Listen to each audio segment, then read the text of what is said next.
नमस्कार दोस्तों, आज सुनेंगे मुंशी प्रेमचंद की कहानी अलगोजा। भोला महतो ने पहली स्त्री के मर जाने के बाद दूसरी सगाई की तो उसके लड़के रघु के लिए बुरे दिन आ गए। रघु की उम्र उस समय केवल 10 वर्ष की थी। चैन से गांव में गुल्ली डंडा खेलता फिरता था। माँ के आते ही चक्की में जुटना पड़ा। पन्ना रूपवती स्त्री थी और रूप और गर्व में चोली दामन का नाता है। वह अपने हाथों से कोई काम न करती। गोबर रघु निकालता, बैलों को सानी रघु देता, रघु ही जूठे बर्तन मांजता। भोला की आंखें कुछ ऐसी फिरी कि उसे अब रघु में सब बुराइयां ही बुराइयां नजर आईं। पन्ना की बातों को वह प्राचीन मर्यादानुसार आंखें बंद करके मान लेता था। रघु की शिकायतों की जरा परवाह न करता। नतीजा यह हुआ कि रघु ने शिकायत करना ही छोड़ दिया। किसके सामने रोए? बाप ही नहीं, सारा गांव उसका दुश्मन था। बड़ा जिद्दी लड़का है। पन्ना को तो कुछ समझता ही नहीं। बेचारी उसका दुलार करती है, खिलाती पिलाती है, यह उसी का फल है। दूसरी औरत होती तो निबाह न होता। वह तो कहो पन्ना इतनी सीधी सादी है कि निबाह होता जाता है। सबल की शिकायतें सब सुनते हैं, निर्बल की फरियाद भी कोई नहीं सुनता। रघु का हृदय माँ की ओर से दिन दिन फटता जा रहा था। यहाँ तक कि 8 साल गुजर गए और एक दिन भोला के नाम भी मृत्यु का संदेश आ पहुँचा। पन्ना के 4 बच्चे थे, 3 बेटे और 1 बेटी। इतना बड़ा खर्च और कमाने वाला कोई नहीं। रघु अब क्यों बात पूछने लगा? यह मानी हुई बात थी। अपनी स्त्री लाएगा और अलग रहेगा। स्त्री आकर और भी आग लगाएगी। पन्ना को चारों ओर अंधेरा ही अंधेरा दिखाई देता था। कुछ भी हो, वह रघु की असरैत न बन के घर में रहेगी। जिस घर में उसने राज किया उसमें अब लौंडी न बनेगी। जिस लौंडे को अपना गुलाम समझा उसका मुंह न ताकेगी। वह सुंदर थी, अवस्था अभी कुछ ऐसी ज़्यादा न थी। जवानी अपनी पूरी बहार पर थी। क्या वह कोई दूसरा घर नहीं कर सकती? यही न होगा, लोग हंसेंगे भला से। उसकी बिरादरी में क्या ऐसा होता नहीं? ब्राह्मण ठाकुर थोड़ी ही थी कि नाक कट जाएगी। यह तो उन्हीं ऊंची जातों में होता है कि घर में चाहे जो कुछ करो, बाहर पर्दा ढका रहे। वह तो संसार को दिखाकर दूसरा घर कर सकती है, फिर वह रघु की दबैल बनकर क्यों रहे? भोला को मरे 1 महीना गुजर चुका था। संध्या हो गई थी। पन्ना इसी चिंता में पड़ी हुई थी कि सहसा उसे ख्याल आया, लड़के घर में नहीं है। वह बैलों के लौटने की बेला है। कहीं कोई लड़का उसके नीचे ना आ जाए। अब द्वार पर कौन है जो उसकी देखभाल करेगा? रघु को मेरे लड़के फूटी आंखों नहीं भाते, कभी हंसकर नहीं बोलता। घर से बाहर निकली तो देखा रघु सामने झोपड़ी में बैठा ऊख की गड़ेरिया बना रहा है। लड़के उसे घेरे हैं और छोटी लड़की उसकी गर्दन में हाथ डाले उसकी पीठ पर सवार होने की चेष्टा कर रही है। पन्ना को अपनी आंखों पर विश्वास न हुआ। आज तो यह नई बात है। शायद दुनिया को दिखाता है कि मैं अपने भाइयों को कितना चाहता हूँ और मन में चोरी रखता है। घात मिले तो जान ही ले ले।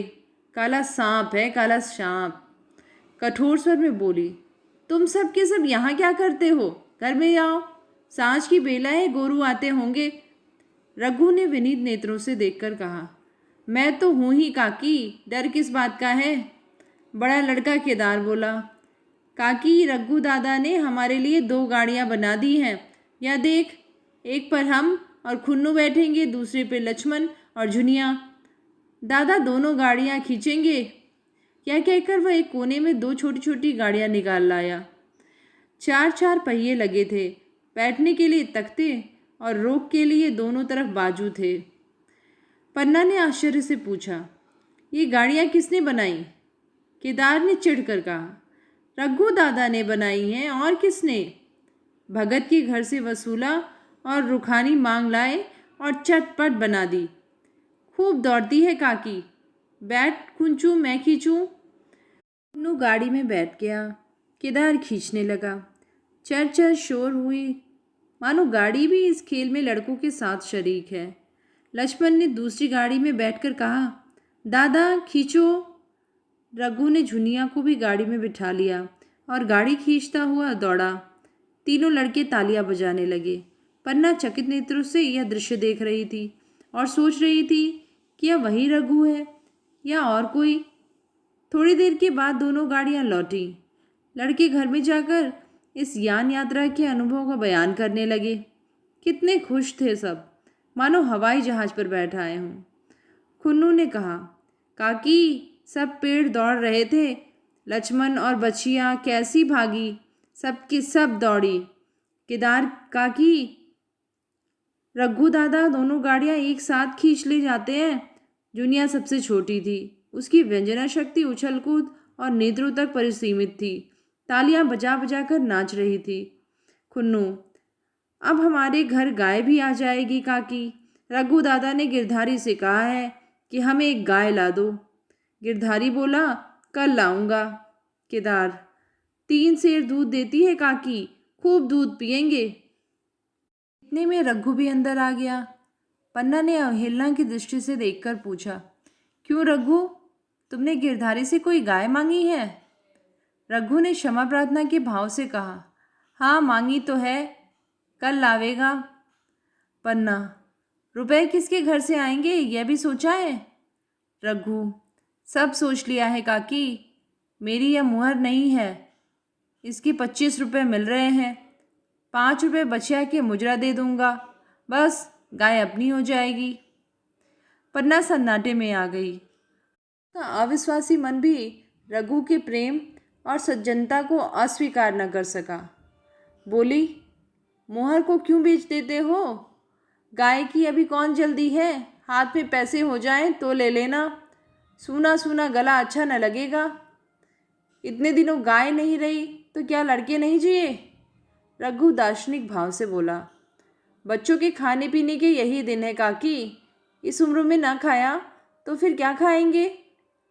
मुहर पहनना मुझे अच्छा भी नहीं मालूम होता, लोग समझते होंगे बाप तो मर गया, इसे मुहर पहनने की सूझी है। भोला मैं तो गाय की चिंता ही में चल बसे, न रुपए आए और न गाय मिली, मजबूर थे।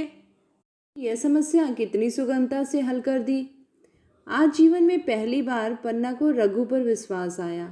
बोली, जब गहना ही बेचना है तो अपनी मुहर क्यों बेचोगे, मेरी हंसली ले लो।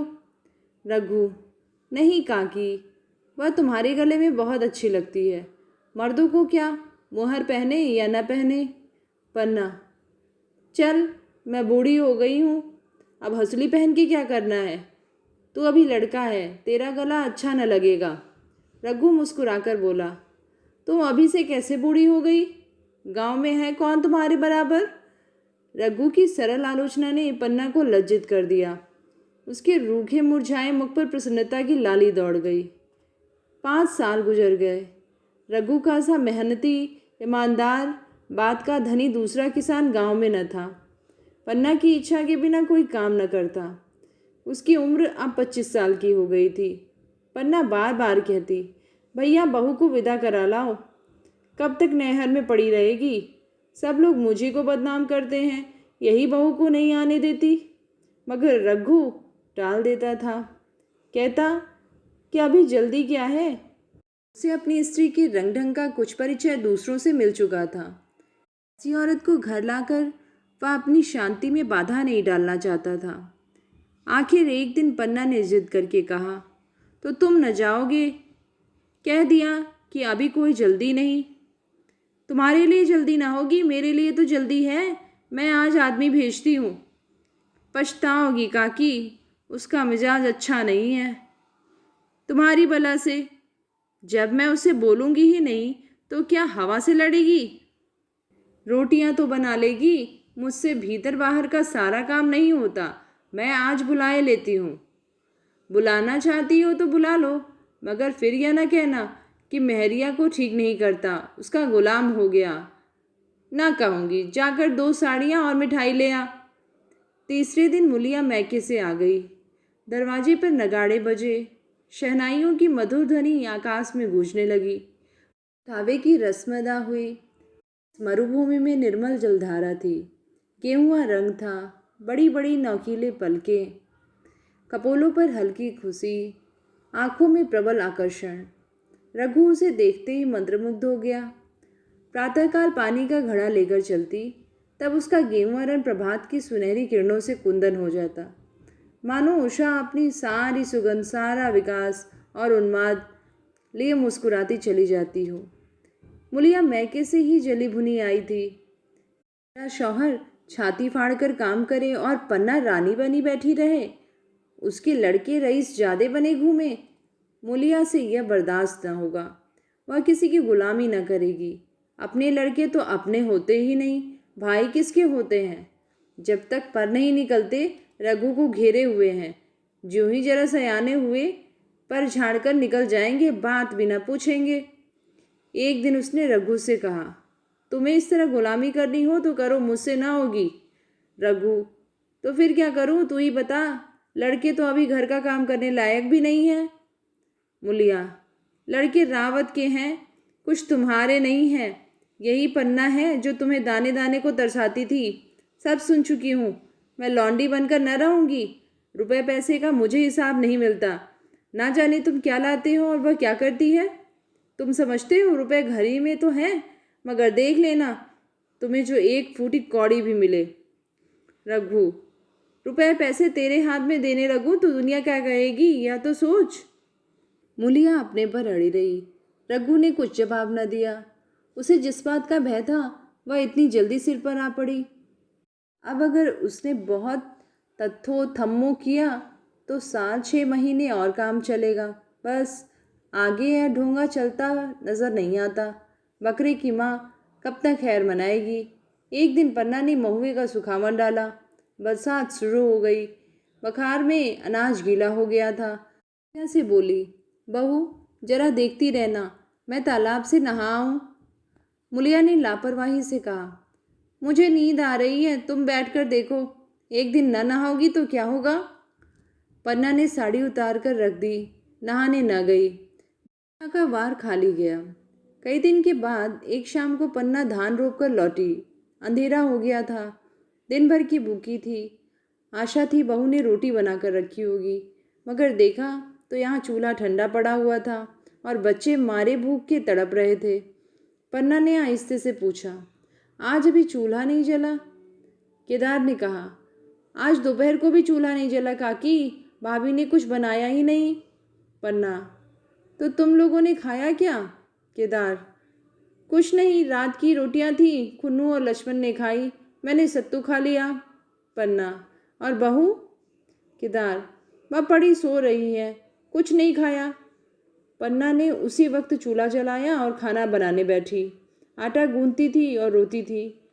नसीब है, दिन भर खेत में चली, घर आई तो चूल्हे के सामने जलना पड़ा। केदार का 14वां साल था। भाभी के रंग ढंग देखकर सारी स्थिति समझ रहा था। बोला, काकी, भाभी अब तुम्हारे हाथ रहना नहीं चाहती। पन्ना ने चौंक कर पूछा, क्या कुछ कहती थी? केदार, कहती कुछ नहीं थी, मगर है उसके मन में यही बात। फिर तुम क्यों नहीं उसे छोड़ देती? जैसे चाहे रहे, हमारा भी भगवान है। पन्ना ने दांतों से जीभ दबाकर कहा, चुप, मेरे सामने ऐसी बात भूल कर भी न कहना। रघु तुम्हारा भाई नहीं, तुम्हारा बाप है। ऐसे कभी बोलोगे तो समझ लेना, जहर खा लूंगी। दशहरे का त्योहार आया। इस गांव से कोस पर एक पूर्वे में मेला लगता था। गांव के सब लड़के मेला देखने चले। पन्ना भी लड़कों के साथ चलने को तैयार हुई, मगर पैसे कहाँ से आए? कुंजी तो मुलिया के पास थी। रघु ने आकर मुलिया से कहा, लड़के मेले जा रहे हैं, सबों को 2-2 पैसे दे दो। मुलिया ने त्योरियां चढ़ाकर कहा, पैसे घर में नहीं है। रघु, अभी तो तिलहन बिका था, क्या इतनी जल्दी रुपए उठ गए? मुलिया, हाँ उठ गए। रघु, कहाँ उठ गए, जरा सुनूं। आज त्योहार के दिन लड़के मेला देखने न जाएंगे? मुलिया, अपनी काकी से कहो पैसे निकाले, गाड़ कर क्या करेंगी? खूंटी पर कुंजी लटक रही थी।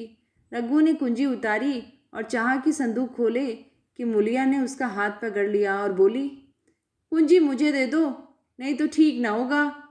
खाने पहनने को भी चाहिए, कागज किताब को भी चाहिए, उस पर मेला देखने को भी चाहिए। हमारी कमाई इसीलिए नहीं है कि दूसरे खाएं और मूंछों पर ताव दें। पन्ना ने रघु से कहा, भैया पैसे क्या होंगे, लड़के मेला देखने ना जाएंगे? रघु ने चिढ़क कर कहा। मेला देखने क्यों न जाएंगे?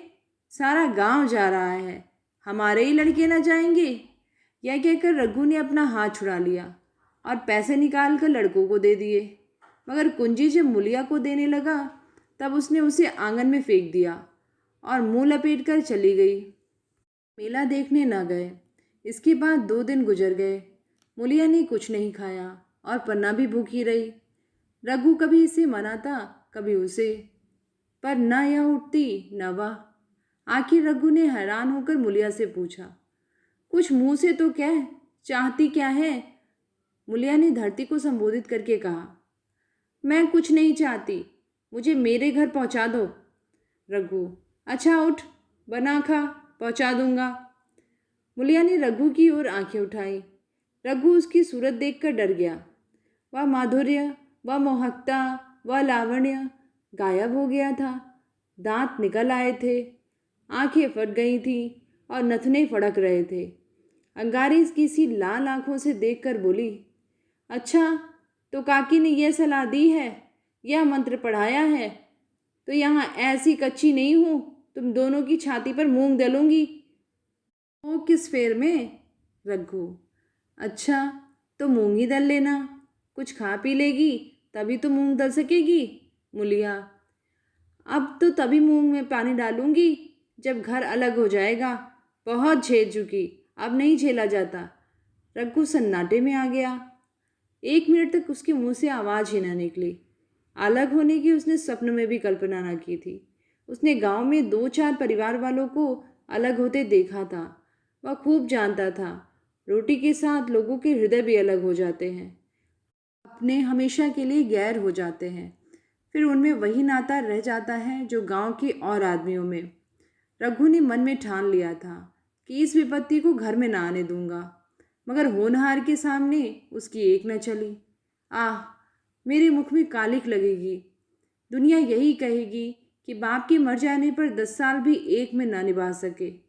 फिर किससे अलग हो जाऊं? जिनको गोद में खिलाया, जिनको बच्चों की तरह पाला, जिनके लिए तरह तरह के कष्ट झेले, उन्हीं से अलग हो जाऊं? अपने प्यारों को घर से निकाल बाहर करूं? उसका गला फंस गया। कांपते हुए स्वर में बोला, तू क्या चाहती है कि मैं अपने भाइयों से अलग हो जाऊं? भला सोच तो, कहीं मुंह दिखाने लायक रहूंगा?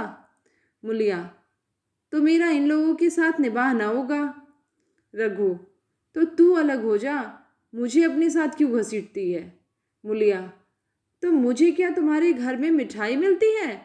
मेरे लिए क्या संसार में जगह नहीं है? रघु, तेरी जैसी मर्जी, जहाँ चाहे रह, मैं अपने घर वालों से अलग नहीं हो सकता। जिस दिन इस घर में 2 चूल्हे जलेंगे उस दिन मेरे कलेजे के 2 टुकड़े हो जाएंगे। मैं यह चोट नहीं सह सकता।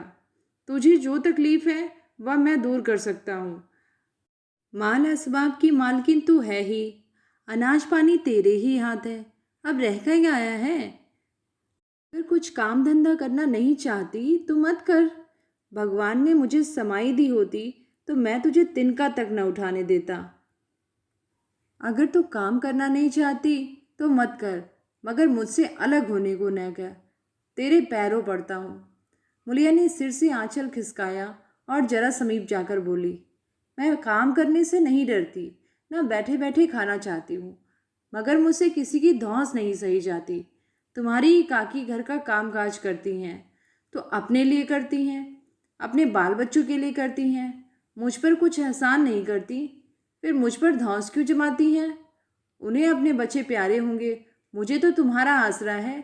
मैं अपनी आंखों से यह नहीं देख सकती कि सारा घर तो चैन करे, जरा जरा से बच्चे तो दूध पिए, और जिनके बलबूते पर गृहस्थी बनी हुई है वह मट्ठे को तरसे, कोई उसका पूछने वाला ना हो। जरा अपना मुंह तो देखो, कैसी सूरत निकल आई है। औरों के तो 4 बरस में अपने पट्टे तैयार हो जाएंगे, तुम तो 10 साल में खाट पर पड़ जाओगे। बैठ जाओ, खड़े क्यों हो? क्या मारकर भागोगे? मैं तुम्हें जबरदस्ती ना बांध लूँगी, यह मालकिन का हुक्म नहीं है। सच कहूँ तुम बड़े कटकलेजी हो, मैं जानती ऐसे निर्मोही से पाला पड़ेगा तो इस घर में भूल ना आती, आती भी तो मन न लगाती, मगर अब तो मन तुमसे लग गया। घर भी जाऊं तो मन यहाँ ही रहेगा और तुम जो हो मेरी बात न पूछते। मुलिया की ये रसीली बातें रघु पर कोई असर न डाल सकी। वह उसी रुखाई से बोला, मुलिया, मुझसे यह न होगा। अलग होने का ध्यान करते ही मेरा मन न जाने कैसा हो जाता है। यह चोट मुझसे न सही जाएगी। मुलिया ने परिहास करके कहा, तो चूड़ियाँ पहनकर अंदर बैठो ना, लाओ मैं मुझे लगा लूँ। मैं तो समझती थी कि तुम में भी कुछ कसबल है, अब देखती हूँ तो निरे मिट्टी के लौंदे हो। पन्ना दालान में खड़ी दोनों की बातचीत सुन रही थी। अब उससे न रहा गया। सामने आकर रघु से बोली, जब वह अलग होने की तुली हुई है फिर तुम क्यों उसे ज़बरदस्ती मिलाए रखना चाहते हो? तुम उसे लेकर रहो, हमारे भगवान मालिक हैं। जब मैं तो मर गए थे और कहीं पत्तों की भी छान न थी। जब उस वक्त भगवान ने निर्वाह किया तो अब क्या डर?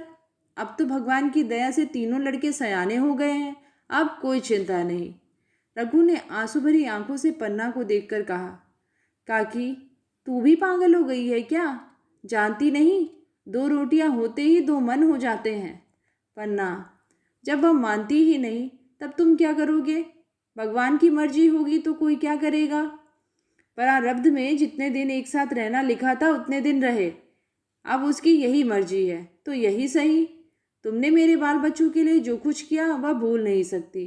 तुमने इनके सिर हाथ न रखा होता तो आज इनकी ना जाने क्या गति होती। ना जाने किसके द्वार पर ठोकरे खाते होते, ना जाने कहाँ कहाँ भीख मांगते फिरते। तुम्हारा जस मरते दम तक गाऊंगी। अगर मेरी खाल तुम्हारे जूते बनाने के काम आए तो खुशी से दे दूंगी। चाहे तुमसे अलग हो जाऊं, पर जिस घड़ी पुकारोगे कुत्ते की तरह दौड़ी आऊंगी। या भूल कर भी ना सोचना, तुमसे अलग होकर के मैं तुम्हारा बुरा चाहूँगी। जिस दिन तुम्हारा अनबल मेरे मन में आएगा उसी दिन विष खाकर मर जाऊंगी। भगवान करे तुम दूधो नहाओ पूतो फलो। मरते दम तक यही असीस मेरे रोए रोए से निकलती रहेगी। अगर लड़के भी अपने बाप के हैं तो मरते दम तक तुम्हारा पोस मानेंगे। कह कहकर पन्ना रोने लगी और वहाँ से चली गई। रघु वहीं मूर्ति की तरह बैठा रहा। आसमान की ओर टकटकी लगी थी और आंखों से आंसू बह रहे थे। पन्ना की बातें सुनकर मुलिया समझ गई कि अपने पाँव बारह है। चटपट उठी, घर में झाड़ू लगाई, चूल्हा लगाया और कुएं से पानी लाने चली। उसकी टेक पूरी हो गई थी। गांव में स्त्रियों के दो दल होते थे, एक बहुओं का, दूसरा सासों का। बहुएं सलाह और सहानुभूति के लिए अपने दल में जाती, सासें अपने दल में। दोनों की पंचायतें अलग होती। मुलिया को कुएं पर दो तीन बहुएं मिल गईं। एक से पूछी, आज तो तुम्हारी बुढ़िया बहुत रोध हो रही थी। मुलिया ने विजय के गर्व से कहा, इतने दिनों से घर की मालकिन बनी हुई हैं, राजपाट छोड़ते किसे अच्छा लगता है?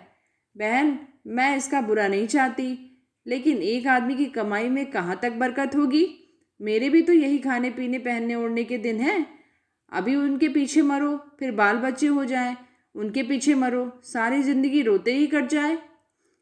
एक बहू, बुढ़िया यही चाहती है, यह सब जन्म भर लौंडी बनी रहे, मोटा झोटा खाए और पड़ी रहे। दूसरी बहू, किस भरोसे पर कोई मरे? अपने लड़के तो बात नहीं पूछते, पराए लड़कों का क्या भरोसा? कल इनके हाथ पैर हो जाएंगे फिर कौन पूछता है? अपनी अपनी मेहरिया का मुंह देखेंगे। पहले ही से फटकार देना अच्छा है, फिर तो कोई कलंक न लगेगा। मुलिया पानी लेकर गई, खाना बनाया और रघु से बोली, जाओ नहाओ, रोटी तैयार है। रघु ने मानो सुना ही नहीं, सिर पर हाथ रखकर द्वार की तरफ ताकता रहा। मुलिया, क्या कहती हूँ, कुछ सुनाई देता है? रोटी तैयार है, जाओ नहाओ। रघु, सुन तो रहा हूँ, क्या बहरा हूँ? रोटी तैयार है तो जाकर खा ले, मुझे भूख नहीं है। मुलिया ने फिर नहीं कहा। जाकर चूल्हा बुझा दिया, रोटियां उठाकर छीके पर रख दी, मुंह ढाँक कर लेट गई। जरा देर में पन्ना आकर बोली, खाना तैयार है, नहा धोकर खा लो, बहू भी भूखी होगी। रघु ने झुंझलाकर कहा, काकी, तू घर में रहने देगी कि मुंह में कालिक लगाकर कहीं निकल जाऊं? खाना तो खाना है, आज न खाऊंगा कल खाऊंगा, लेकिन अभी मुझसे न खाया जाएगा। केदार क्या अभी मदरसे से नहीं आया? पन्ना, अभी तो नहीं आया, आता ही होगा। पन्ना समझ गई कि जब तक वह खाना बनाकर लड़कों को न खिलाएगी और खुद न खाएगी, रघु न खाएगा। इतना ही नहीं, उसे रघु से लड़ाई करनी पड़ी, उसे जली कटी सुनानी पड़ेगी। और यह सोचकर वह अलग खाना बनाने लगी। इतने में केदार और कुन्नू मदरसे से आ गए। पन्ना ने कहा, आओ बेटा, खा लो, रोटी तैयार है। केदार ने पूछा, भैया को भी बुला लो ना। पन्ना, तुम आकर खा लो, उसकी रोटी बहू ने अलग बनाई है। कुन्नू, जाकर भैया से पूछ ना आओ। पन्ना, जब उनका जी चाहेगा खाएंगे, तू बैठ कर खा, तुझे इन बातों से क्या मतलब। जिसका जी चाहेगा खाएगा, जिसका जी ना चाहेगा ना खाएगा। जब वह और उसकी बीवी अलग रहने पर तुले हैं तो कौन मनाए। केदार, तो क्यों अम्मा जी, क्या हम अलग घर में रहेंगे। पन्ना, उनका जी चाहे एक घर में रहे, जी चाहे आंगन में दीवार डाल ले। खुन्नू ने दरवाजे पर आकर झाँका। सामने फूस की झोपड़ी थी। खाट पर पड़ा रघु नारियल पी रहा था। खुन्नू, भैया तो अभी नारियल लिए बैठे हैं। पन्ना, जब जी चाहेगा खाएंगे। केदार, भैया ने भाभी को डांटा नहीं। मुलिया अपनी कोठरी में पड़ी सुन रही थी। बाहर आकर बोली, भैया ने तो नहीं डांटा, अब तुम आकर डांटो। केदार के चेहरे का रंग उड़ गया, फिर जबान न खोली। तीनों लड़कों ने खाना खाया और बाहर निकले। लू चलने लगी थी। आम के बाग में गांव के लड़के लड़कियां हवा से गिरे हुए आम चुन रहे थे। केदार ने कहा, आज हम भी आम चुनने लगे, खूब आम गिर रहे हैं। कुन्नू, दादा जो बैठे हैं। लक्ष्मण, मैं न जाऊंगा, दादा घुड़केंगे। केदार, वह तो अब अलग हो गए। लक्ष्मण, तो अब हमको कोई मारेगा तब भी दादा न बोलेंगे। केदार, वाह, तब क्यों न बोलेंगे। रघु ने तीनों लड़कों को दरवाजे पे खड़े देखा पर कुछ बोला नहीं। पहले तो वह घर के बाहर निकलते ही उन्हें डांट बैठता, पर आज वह मूर्ति के समान निश्चल बैठा था। अब लड़कों को कुछ साहस हुआ, कुछ दूर और आगे बढ़े। रघु अब भी न बोला। कैसे बोले, वह सोच रहा था। काकी ने लड़कों को खिला पिला दिया है, मुझसे पूछा तक नहीं। क्या उसकी आंखों पर भी पर्दा पड़ गया है। अगर मैंने लड़कों को पुकारा और वह ना आए तो मैं उनको मार पीट तो सकूंगा नहीं। लू में सब मारे मारे फिरेंगे, कहीं बीमार न पड़ जाए। उसका दिल महसूस कर रह जाता था, लेकिन मुंह से कुछ न कह सकता। लड़कों ने देखा कि वह बिल्कुल नहीं बोलते तो निर्भय होकर चले गए। सहसा मुलिया ने आकर कहा, अब तो उठोगे कि अब भी नहीं। जिनके नाम पर फाका कर रहे हो उन्होंने मजे से लड़कों को खिलाया और आप खाया, अब आराम से सो रही हैं। मोर पिया बात न पूछे, मोर सुहागिन ना हो। एक बार भी तो मुंह से ना फूटा कि चलो भैया खा लो। रघु को इसमें मर्मांत तक पीड़ा हो रही थी। मुलिया के इन कठोर शब्दों से घाव पर नमक छिड़क दिया। दुखित नेत्रों से देखकर बोला, तेरी जो मर्जी थी वही तो हुआ, अब जा ढोल बजा। मुलिया, नहीं, तुम्हारे लिए थाली परोस बैठी हूँ। रघु, मुझे चिढ़ा मत, तेरे पीछे मैं भी बदनाम हो रहा हूँ। जब तू किसी की होकर नहीं रहना चाहती तो दूसरे को क्या गरज है जो तेरी खुशामद करे। जाकर काकी से पूछ, लड़के आम चुनने गए हैं, उन्हें पकड़ लाऊं। मुलिया अंगूठा दिखाकर बोली, क्या जाता है, तुम्हें 100 बार गरज हो जाकर पूछो। इतने में पन्ना भी भीतर से निकल आई। रघु ने पूछा, लड़के बगीचे में चले गए हैं काकी, लू चल रही है। पन्ना, अब उनका कौन पूछतर है, बगीचे में जाएं, पेड़ पे चढ़े, पानी में डूबे, मैं अकेली क्या क्या करूं। रघु, जाकर पकड़ लाऊं। पन्ना, जब तुम्हें अपने मन से नहीं जाना है तो फिर मैं जाने को क्यों कहूँ। तुम्हें रोकना होता तो रोक न देते, तुम्हारे सामने ही तो गए होंगे। पन्ना की बात पूरी भी ना हुई थी कि रघु ने नारियल कोने में रख दिया और बाग की तरफ चला। वो लड़कों को लेकर बाग से लौटा तो देखा मुलिया अभी तक झोपड़ी में खड़ी है। बोला, तू जाकर खाना क्यों नहीं खा लेती, मुझे तो इस बेला भूख नहीं है। मुलिया ऐंठ कर बोली, हाँ भूख क्यों लगेगी, भाइयों ने खाया, वह तुम्हारे पेट में ही तो पहुंच गया होगा। रघु ने दांत पीस कर कहा, मुझे जला मत मुलिया, नहीं अच्छा ना होगा, खाना कहीं भागा नहीं जाता, एक बेला न खाऊंगा तो मर न जाऊंगा। क्या तू समझती है घर में आज कोई छोटी बात हो गई है। तूने घर में चूल्हा नहीं जलाया, मेरे कलेजे में आग लगाई है, मुझे घमंड था कि और चाहे कुछ हो जाए पर मेरे घर में फूट का रोग ना आएगा। पर तूने मेरा घमंड चूर कर दिया। परारब्ध की बात है, मुलिया तिनक कर बोली। सारा मोह छोड़ तुम्ही को है और किसी को है नहीं। मैं तो किसी को तुम्हारी तरह बिसूरते नहीं देखती। रघु ने ठंडी सांस खींचकर कहा। मुलिया, घाव पर नोन न छिड़क। तेरे ही कारण मेरी पीठ में धूल लग रही है। मुझे इस गृहस्थी का मोह न होगा तो किसे होगा? मैंने ही तो इसे मर मर जोड़ा। जिनको गोद में खिलाया वही अब मेरे पट्टीदार होंगे। जिन बच्चों को मैं डांटता था उन्हें आज कड़ी आंखों से भी न देख सकता। मैं उनके भले के लिए भी कोई बात करूं तो दुनिया यही कहेगी कि वह अपने भाइयों को लूटे लेता है। जा, मुझे छोड़ दे, अभी मुझसे कुछ न खाया जाएगा। मुलिया, मैं कसम रखा दूंगी, नहीं चुपके से चले चलो। रघु, देख, अब भी कुछ नहीं बिगड़ा, अपना हाथ छोड़ दे। मुलिया, हमारा ही लहू पिए जो खाने ना उठे। रघु ने कानों पर हाथ रखकर कहा। ये तूने क्या किया मुलिया? मैं तो उठ ही रहा था। चल खा लूँ, नहाने धोने को अन जाए। लेकिन इतना कह देता हूँ कि चाहे 4 की जगह 6 रोटियां खा जाऊं, चाहे तू मुझे घी के मटके ही में डुबो दे, पर यह दाग मेरे दिल से न मिटेगा। मुलिया, दाग साग सब मिट जाएगा, पहले सबको ऐसा ही लगता है। देखते नहीं हो उधर कैसे चैन की बंसी बज रही है? वह तो मना ही रही थी कि किसी तरह वह सब अलग हो जाए। अब वह पहले की सी चांदी तो नहीं है कि जो कुछ घर में आवे सब गायब। अब क्यों हमारे साथ रहने लगी? रघु खाने बैठा। उसे ऐसा जान पड़ता था रोटियां भूसी की हैं, दाल पानी सी लगती, पानी कंठ के नीचे न उतरता। दूध की तरफ देखा तक नहीं। 2-4 ग्रास खाकर उठाया, जैसे किसी प्रियजन के श्राद्ध का भोजन हो। रात का भोजन भी उसने इसी तरह किया। भोजन क्या किया, कसम पूरी की। रात भर उसका चित्त उद्विग्न रहा। एक अज्ञात शंका उसके मन में छाई हुई थी, जैसे भूला मैं तो द्वार पर बैठा रो रहा हूँ। वह कई बार चौंक कर उठा। ऐसा जान पड़ा भोला उसकी ओर तिरस्कार की आंखों से देख रहा है। और दोनों जून भोजन करता, पर जैसे शत्रु के घर। भोला की शोकमग्न मूर्ति आंखों से न उतरती थी। रात को उसे नींद न आती। वह गांव में निकलता तो इस तरह मुंह चुराए, सिर झुकाए, मानो गो हत्या की हो। 5 साल गुजर गए। रघु अब 2 लड़कों का बाप था। आंगन में दीवार खिंच गई थी, खेतों में मेड़े डाल दी गई थी और बैल बछिए बांट दिए गए थे। केदार की उम्र अब 29 की हो गई थी। उसने पढ़ना छोड़ दिया था और खेती का काम करता था। खुन्नू गाय चराता था। केवल लक्ष्मण अब तक मदरसे में जाता था। पन्ना और मुलिया दोनों एक दूसरे की सूरत से जलती थी।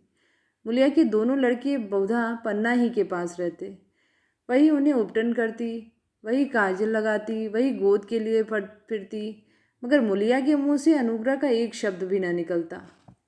पन्ना ही इसकी इच्छुक थी। वह जो कुछ करती निर्व्याज भाव से करती। उसके 2-2 लड़के अब कमाऊ हो गए थे। लड़की खाना पका लेती थी, वह खुद ऊपर का कामकाज कर लेती। उसके विरुद्ध रघु अपने घर का अकेला था।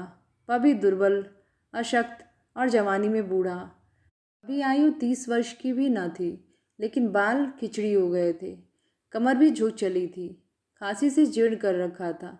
देखकर दया आती थी। और खेती पसीने की वस्तु है। खेती की जैसी सेवा होनी चाहिए वह उससे न हो पाती।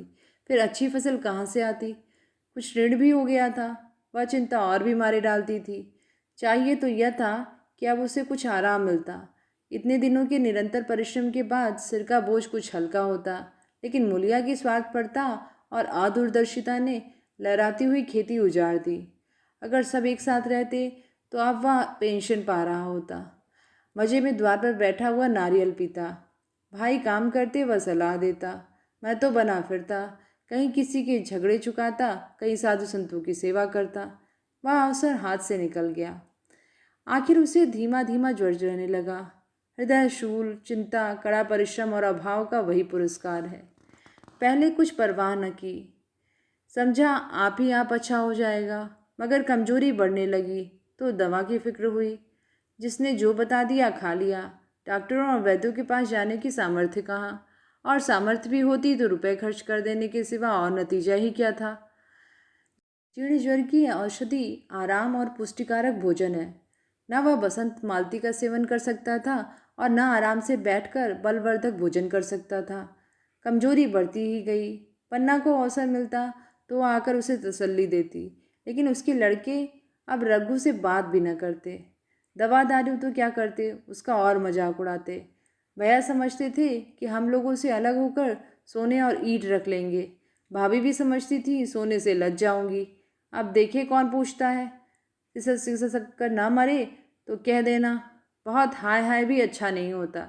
आदमी उतना काम करे जितना हो सके, या नहीं कि रुपए लेने के लिए जान दे दे। पन्ना कहती, रघु बेचारे का कौन दोष है। केदार कहता, चल मैं खूब समझता हूँ। भैया की जगह मैं होता तो डंडे से बात करता। मजाल थी कि औरत यूं जिद करती। यह सब भैया की चाल थी, सब सीधी बदी बात थी। आखिर एक दिन रघु का टिमटिमाता हुआ जीवन दीपक बुझ गया। मौत ने सारी चिंताओं का अंत कर दिया। अंत समय उसने केदार को बुलाया था, पर केदार को ऊँख में पानी देना था। डरा कहीं दवा के लिए न भेज दे, बहाना बना दिया। मुलिया का जीवन अंधकार में हो गया। जिस भूमि पर उसने मंसूबों की दीवार खड़ी की थी वह नीचे से खिसक गई थी। जिस खूंटी के बल पर वह उछल रही थी वह उखड़ गया था। गांव वालों ने कहना शुरू किया, ईश्वर ने कैसा तत्काल दंड दिया। बेचारी मारे लाज के अपने दोनों बच्चों को लिए रोया करती। गांव में किसी को मुंह दिखाने का साहस न होता। प्रत्येक प्राणी उससे यह कहता हुआ मालूम होता, मारे घमंड के धरती पर पाँव न रखती थी। आखिर सजा मिल गई कि नहीं। अब इस घर में कैसे निर्वाह होगा। वह किसके सहारे रहेगी, किसके बल पर खेती होगी। बेचारा रघु बीमार था, दुर्बल था, पर जब तक जीता था अपना काम करता रहा। मारी कमजोरी के कभी कभी सिर पकड़कर बैठ जाता और जरा दम लेकर फिर हाथ चलाने लगता। सारी खेती तहस नहस हो रही थी। उसे कौन संभालेगा। अनाज की ढाड़ें खलिहान में पड़ी थी। ऊँख अलग सूख रही थी। वह अकेली हाय क्या क्या करे। फिर सिंचाई अकेले आदमी का तो काम नहीं। तीन तीन मजदूरों को कहाँ से लाए। गांव में मजदूर थे ही कितने। इस तरह 13 दिन बीत गए। क्रियाकर्म से छुट्टी मिली। दूसरे ही दिन सवेरे मुलिया ने दोनों बालकों को गोद में उठाया और अनाज मारने लगी। खलिहान में पहुंचकर उसने एक को तो पेड़ के नीचे घास के नरम बिस्तर पर सुला दिया और दूसरे को वहीं बैठाकर अनाज मारने लगी।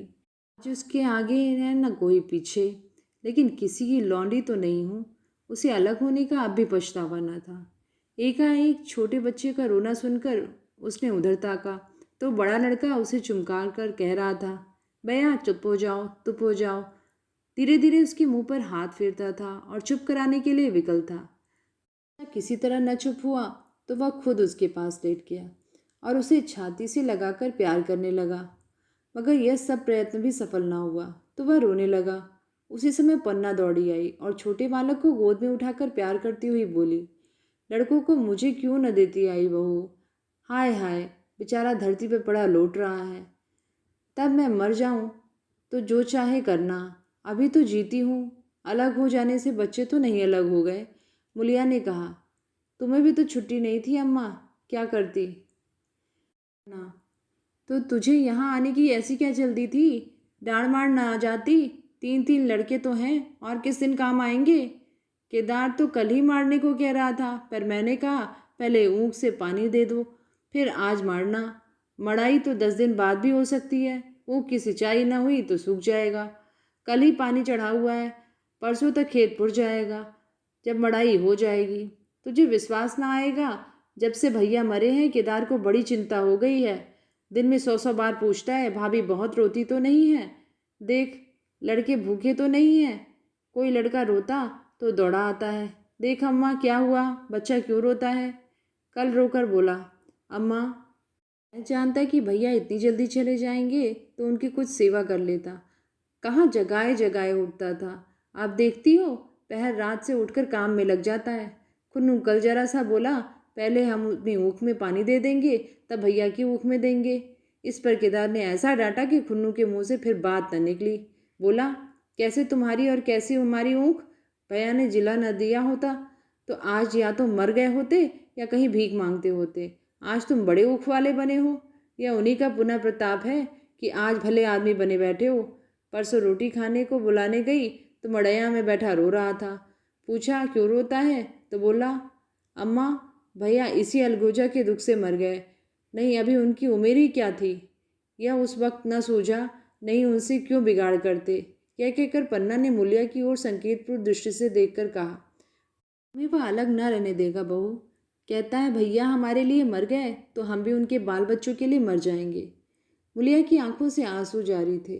पन्ना की बातों में आज सच्ची वेदना, सच्ची सांत्वना, सच्ची चिंता भरी हुई थी। मूलिया का मन कभी उसकी ओर इतना आकर्षित न हुआ था। इस घटना को हुए 5 वर्ष गुजर गए। पन्ना आज बूढ़ी हो गई है। केदार घर का मालिक है, मूलिया घर की मालकिन है। खुन्नू और लक्ष्मण के विवाह हो चुके हैं, मगर केदार अभी तक कुंवारा है। कहता है मैं विवाह न करूँगा। कई जगहों से बातचीत हुई, कई सगाइयाँ आईं, पर उसने हामी न भरी। पन्ना ने कंपे लगाए, जाल फैलाए, पर वह न फंसा। कहता औरतों से कौन सुख। मेहरिया घर में आई और आदमी का मिजाज बदला। फिर जो कुछ है वह मेहरिया है। माँ बाप भाई बंधु सब पर आए हैं। जब भैया जैसे आदमी का मिजाज बदल गया तो फिर दूसरों की क्या गिनती। 2 लड़के भगवान के लिए हैं, और क्या चाहिए। बिना ब्याह किए 2 बेटे मिल गए, इससे बढ़कर और क्या होगा। जिसे अपना समझो वह अपना है, जिसे गैर समझो वह गैर है। एक दिन पन्ना ने कहा, तेरा वंश कैसे चलेगा। केदार, मेरा वंश तो चल रहा है। दोनों लड़कों को अपना ही समझता हूँ।